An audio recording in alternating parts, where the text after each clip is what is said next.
The Desert Vipers win in that wild, super over felt like the kind of sports chaos you only see when the universe wants to make sure nobody goes to sleep early. Man, the whole vibe of the match was straight up electric, like every person in the stadium suddenly forgot how to breathe.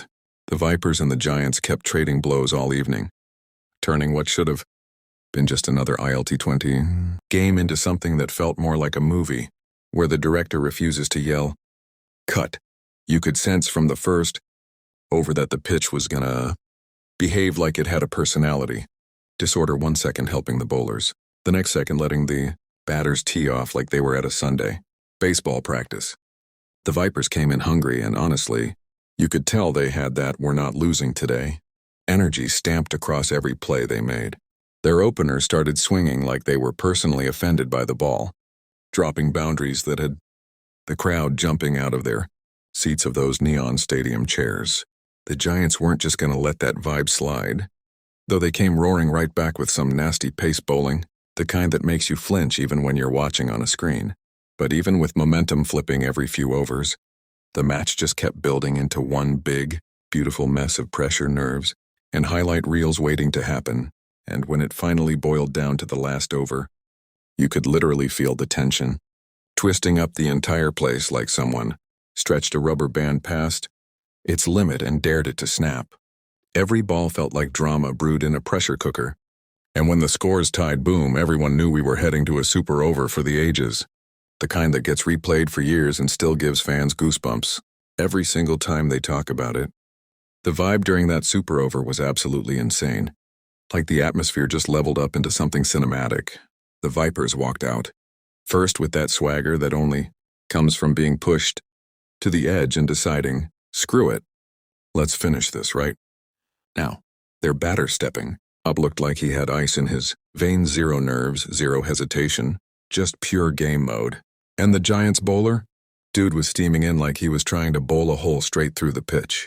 The first ball cracked off the bat for a boundary, and suddenly the whole stadium flipped into full meltdown mode, people screaming, waving flags, jumping around like they'd lost their sense of gravity. Then came that sneaky little 2, followed by a monstrous 6 that pretty much punched the air out of the crowd and sent the Vipers dugout into complete chaos. You could see their players losing at hugs, high fives, yelling like someone just told them the season got extended for free. But the Giants weren't done yet.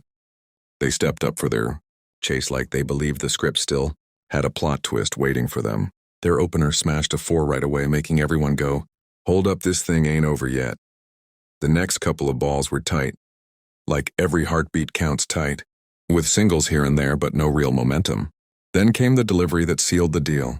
A crafty, slower ball that tricked the batter so bad you could almost feel the groan ripple across the stadium.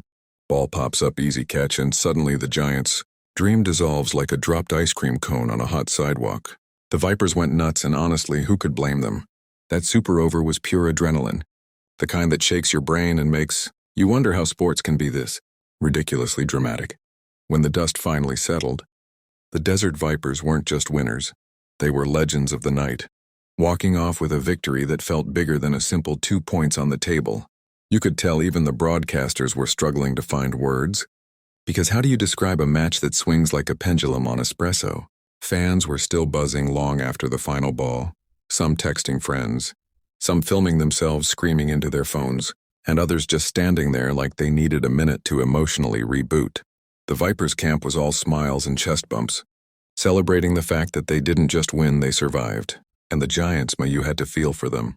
They played their hearts out, pushed the match into one of the most nerve-wracking super overs you'll see all season, and still walked away short by a handful of runs. But that's cricket for you. Sometimes you're the hero, sometimes you're the heartbreak. What makes it wild is that both teams left a mark tonight. The Vipers proved they can thrive under the kind of pressure that would make most players crumble, and the Giants showed they can fight tooth and nail until the final ball. Nights like this are what turn casual fans into diehards, and turn diehards into people who schedule their entire week around match timings. The ILT20 already gets a ton of hype, but this one's gonna be the poster child for why this league hits different. The drama, the noise, the back and forth madness. The super over heroics, it was all there.